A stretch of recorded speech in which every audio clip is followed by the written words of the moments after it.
Acts chapter 9, verse 19. Now for several days he was with the disciples who were in Damascus. And immediately he began to proclaim Jesus in the synagogue, saying, "He is the Son of God." And all those hearing him continued to be amazed and were saying, "Is this not he who in Jerusalem destroyed those who called on this name, and who had come here for the purpose of bringing them bound before the chief priests?" But Saul kept increasing in strength and confounding the Jews who lived in Damascus by proving that this Jesus is the Christ, or the Messiah.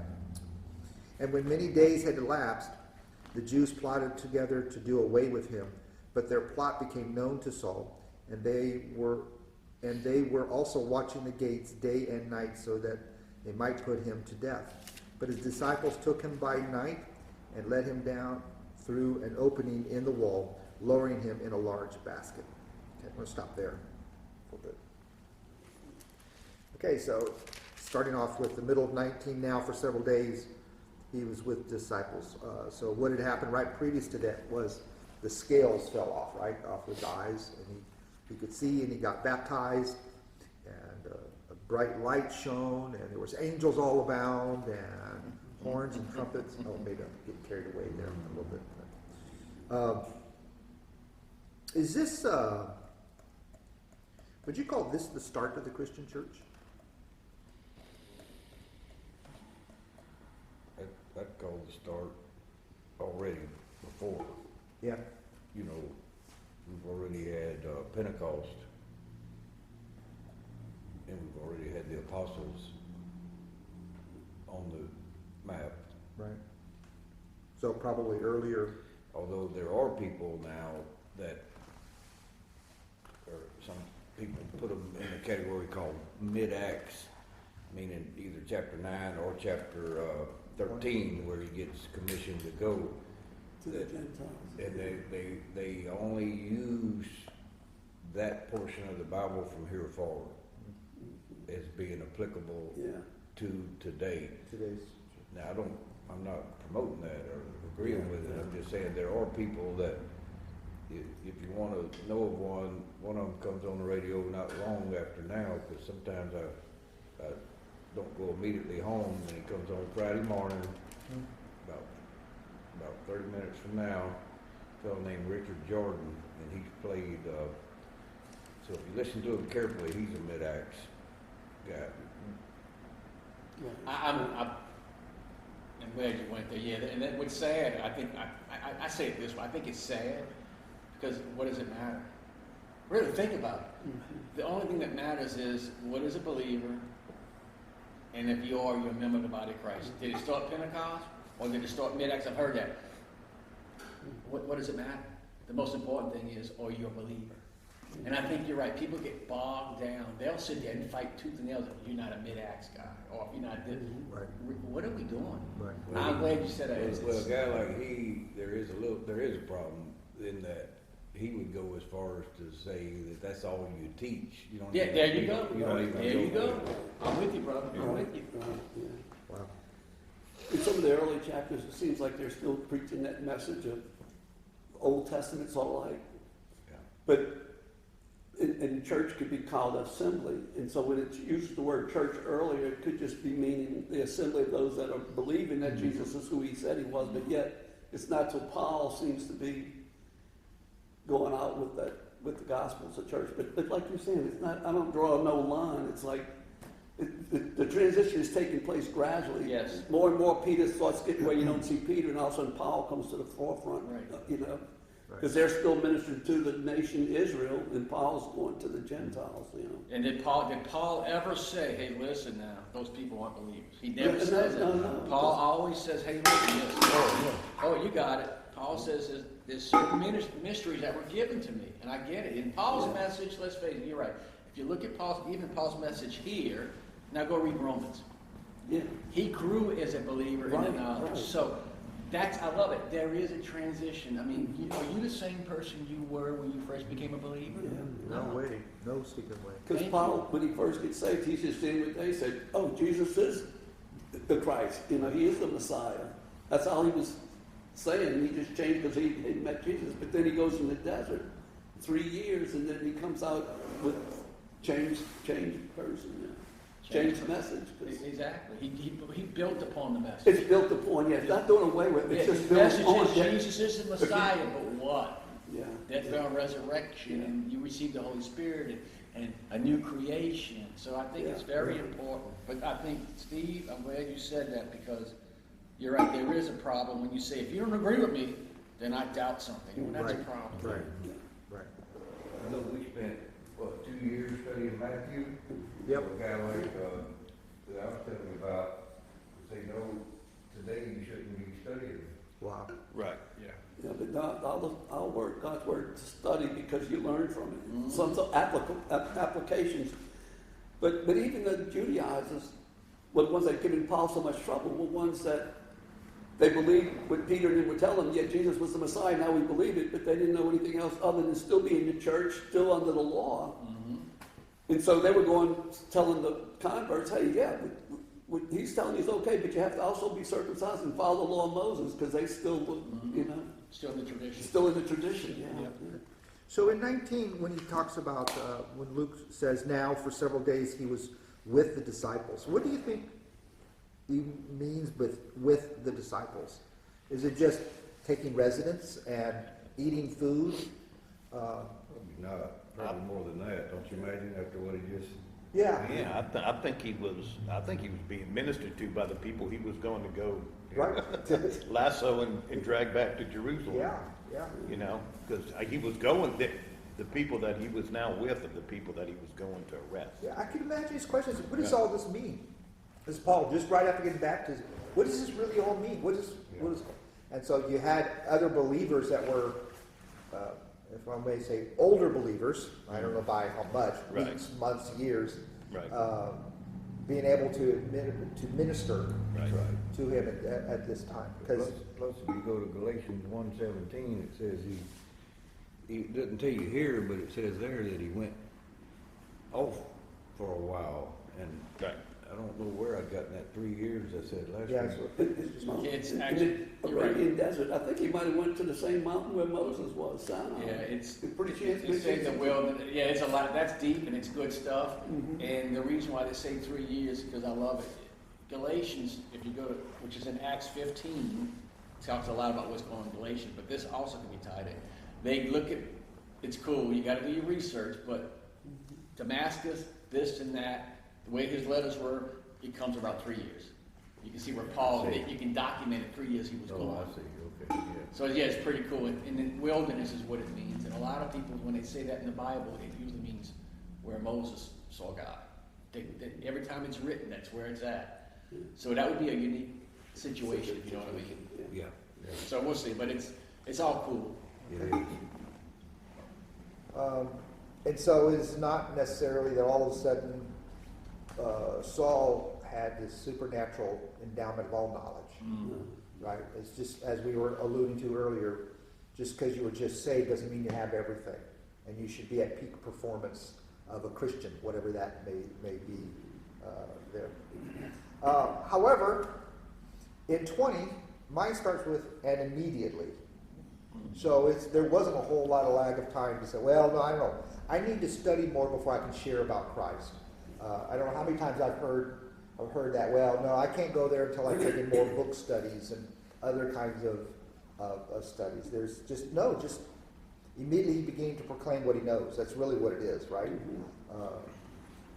And he was, with the Pharisees and the Sadducees, he was well learned in Scripture. Sure. And when those guys he was with explained certain things, he probably had enough to go with. Right.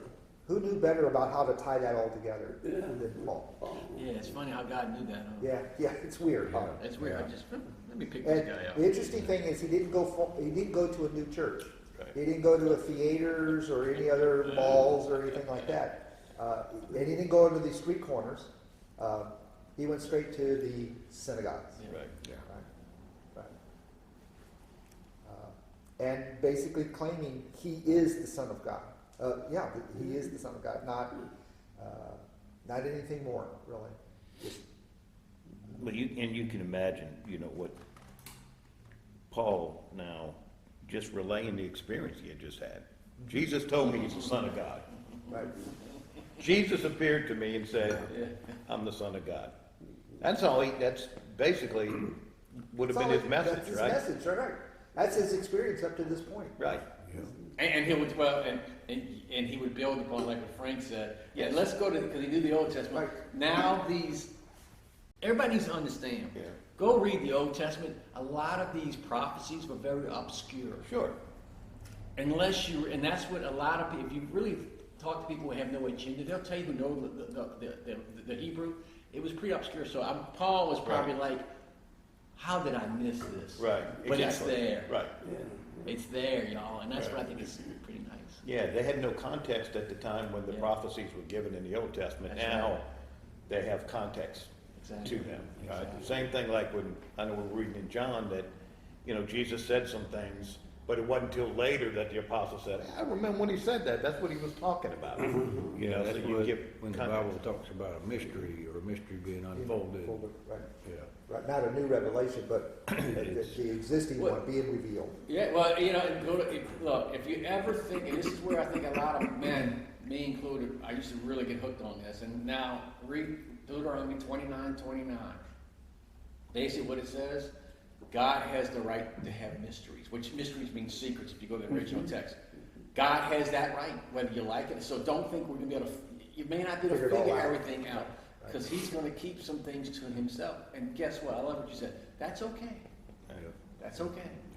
I'm wondering, since Saul was a witness to Stephen, remember the long message that Stephen gave to them about starting from the beginning in Genesis all the way through the history. Yeah. If Paul was recounting some of that, said, you know what, as a matter of fact, old Pastor Stephen, said such and such, and was doing that. Because And he Paul uses that later on. Yeah. Yeah. When he's brought before the king Agrippa, I think, and all that. Ain't that something? Yeah. It starts from the beginning again. Yeah. Right. I never thought about And that he gives before. that to him too. You know how I was zealous about Yes. getting them and putting them in prison. Right.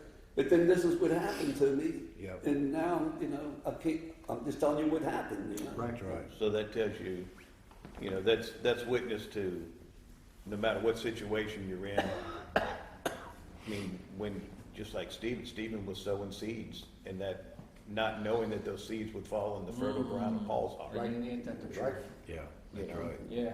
So Yeah. Exactly you right. never know. You never know. Right. Exactly. Stephen never.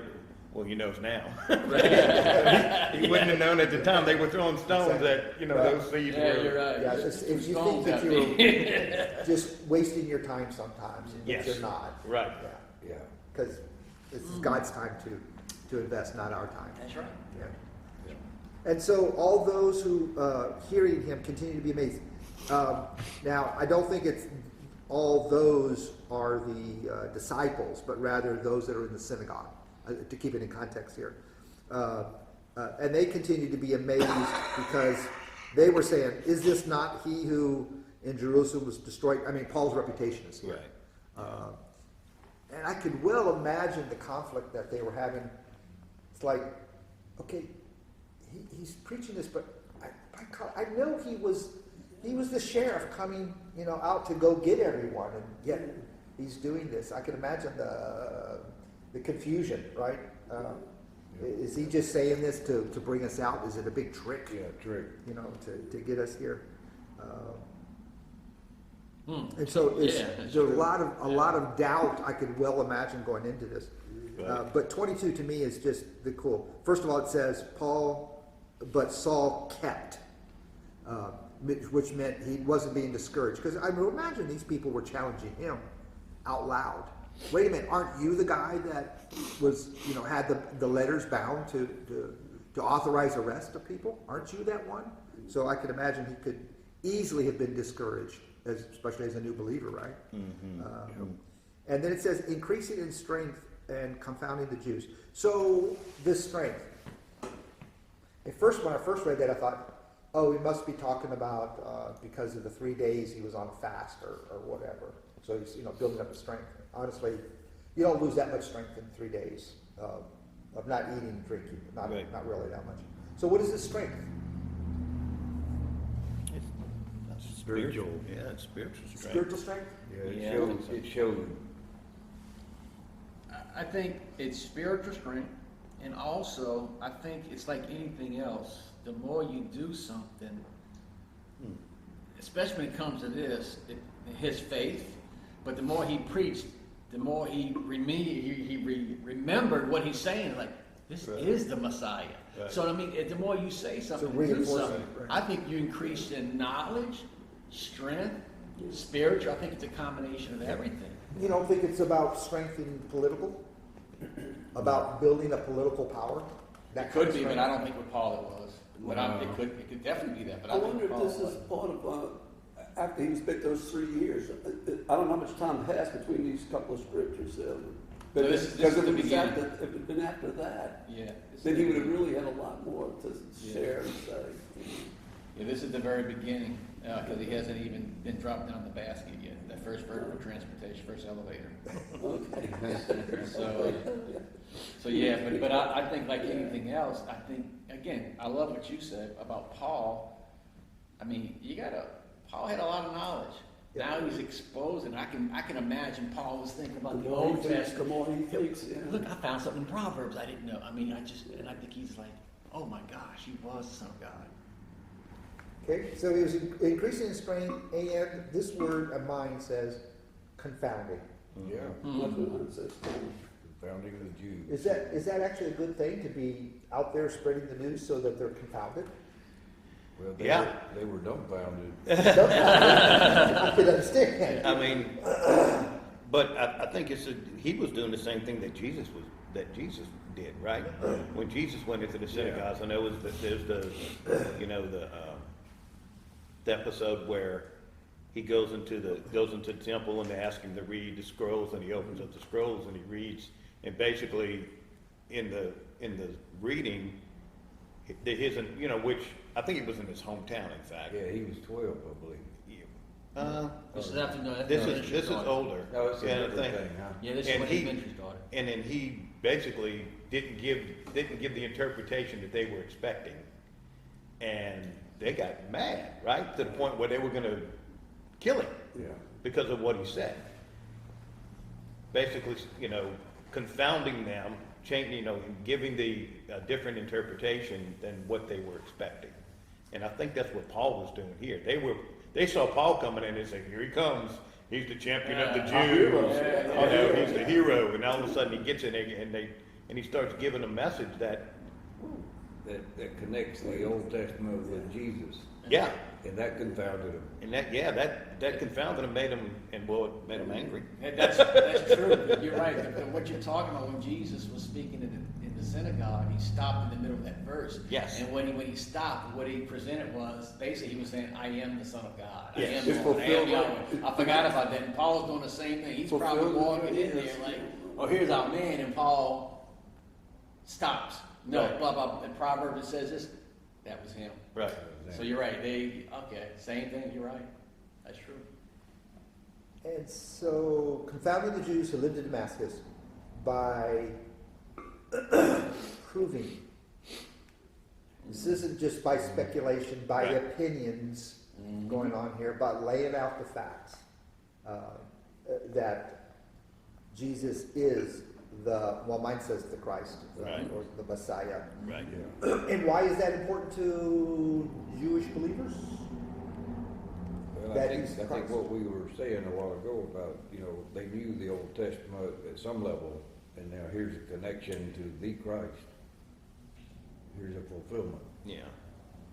And I think, I know reading John and since we started reading John and doing just some research, is that there were a lot of Jews that believed that Jesus was from God because he could do the miracles that he could do. So God was involved with him in doing the miracles that he could do. And a lot of times those miracles were irrefutable, right? You can't, somebody's blind and now they can see, or somebody's lame and now they can walk, and there's evidence that they were, infirm before.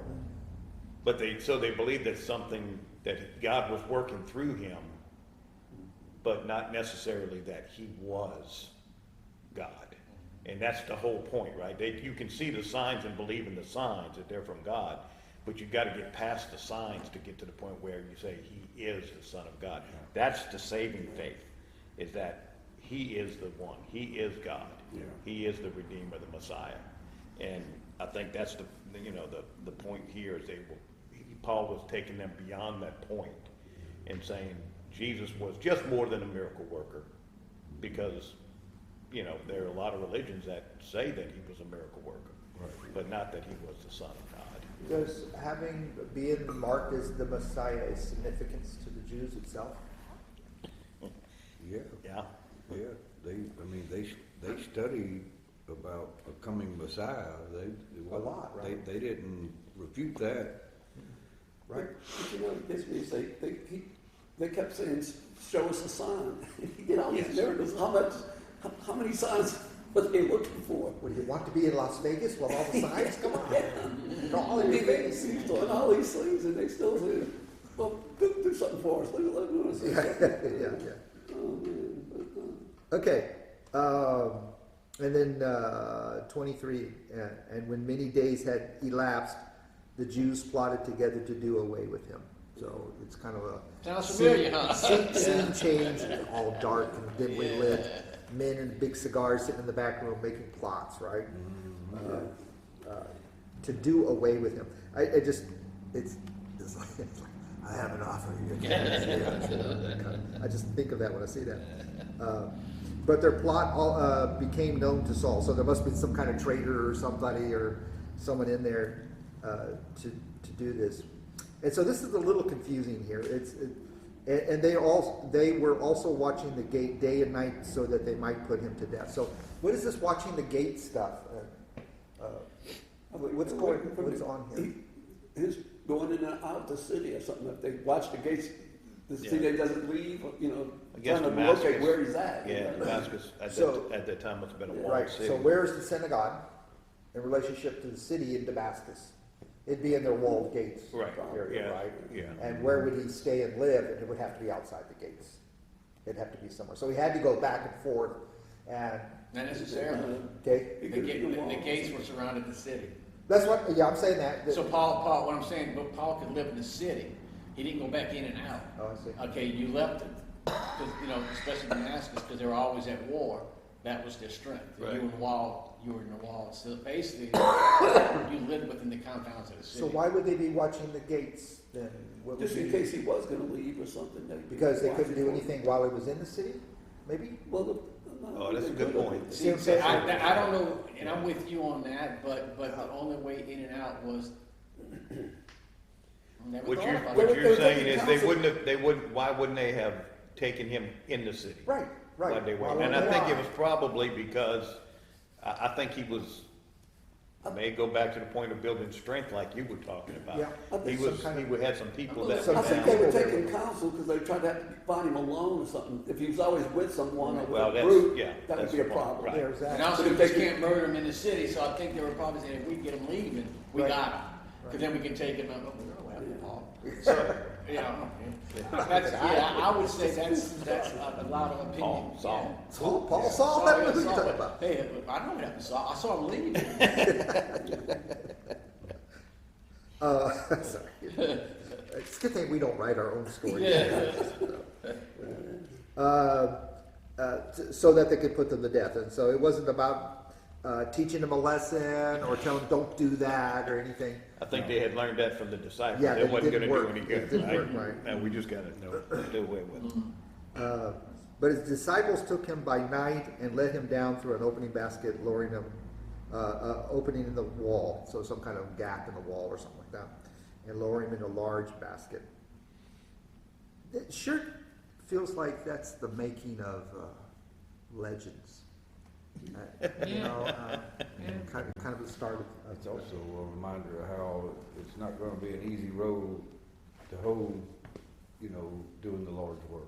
Yeah, and you can't do it alone. I'm saying that as Yeah, well. that I mean, too. without all his disciples, or those that his disciples, sorry, the disciples. Especially, especially in that region, even to this day.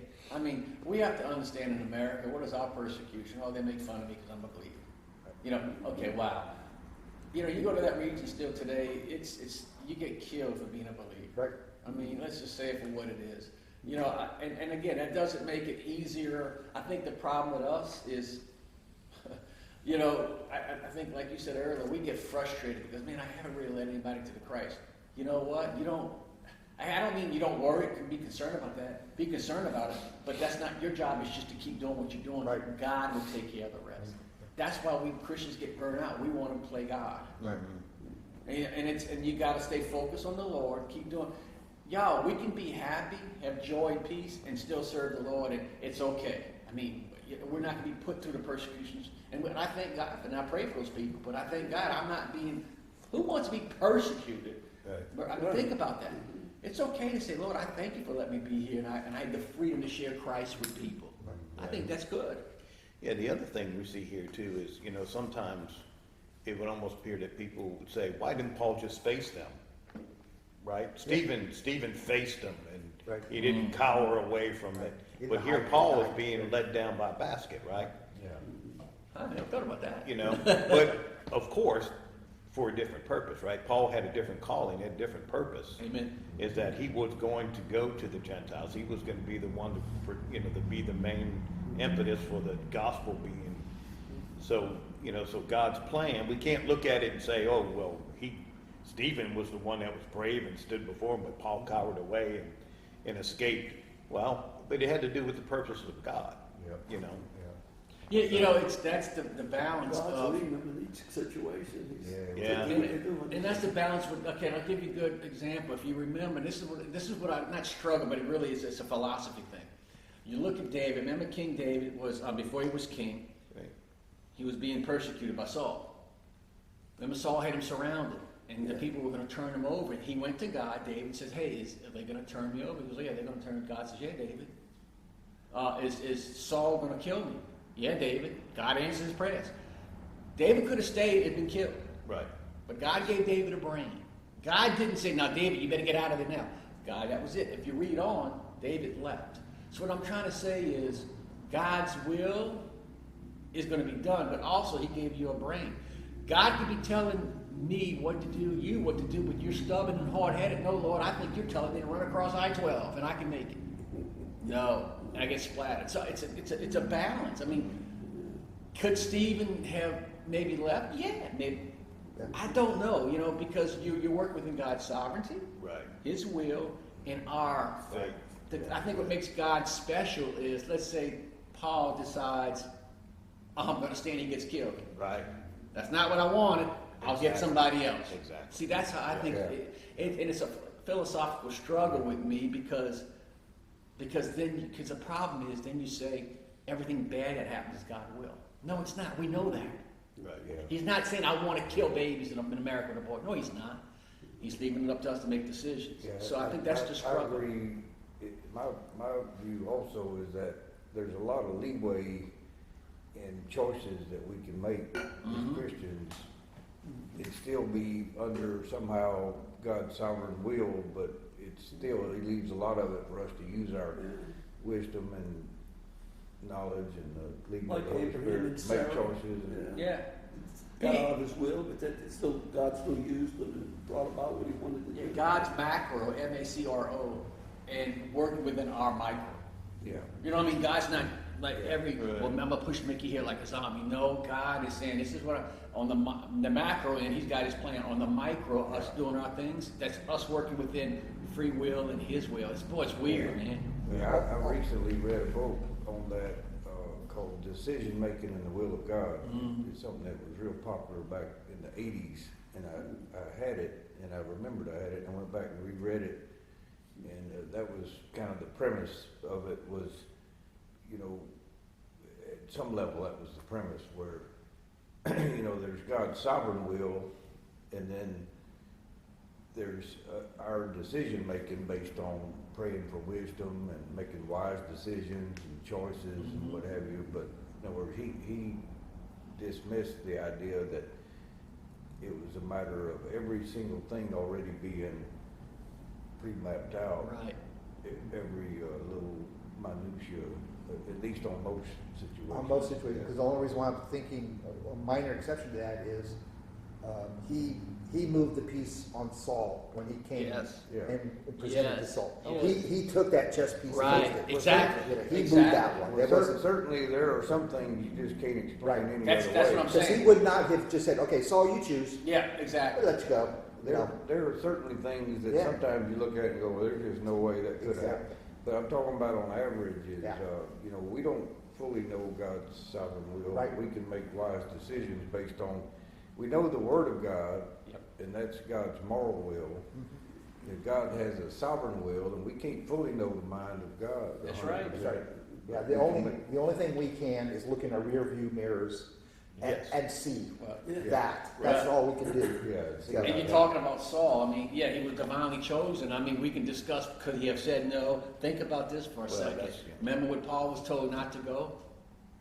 Did he listen? Right. What happened to him? Yeah. Think about that for a second. He was told not to go a certain place. He didn't listen. That's where he was killed. So what I'm trying to say is, you explain free will and God's Yeah. will, where it all coincides. Okay, I just say yes.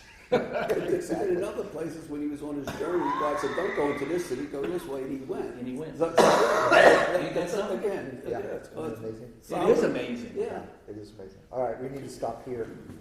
What are you guys praying for?